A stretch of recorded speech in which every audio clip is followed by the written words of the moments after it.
So Abdullah's question from the UK is crystal clear.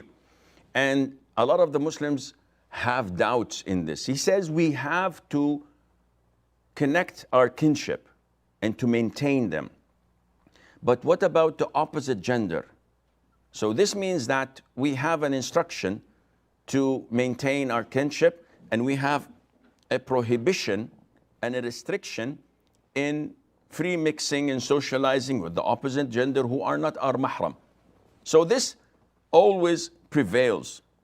The scholars say whenever we have something that gives the green light and something that gives the red light, we always give preference to the red light, which is al-hadr, al-man'.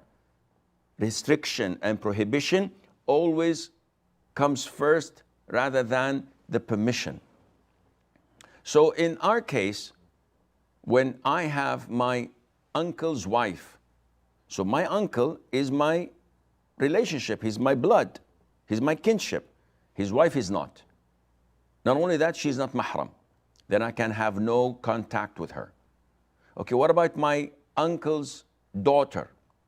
He's the brother of my father, he's my uncle, my paternal uncle, or my maternal uncle, and their daughters are my cousins, but they're non-mahram. So I must not have any communication, socializing, or mixing with them. So how would I connect my kinship? You do that remotely, in the sense that if they're married, if they have children, and they are in need of money, they're poor, you give money to your wife to give it to her, or you give money to your mom to give it to her, or you give it to your father to give it to her.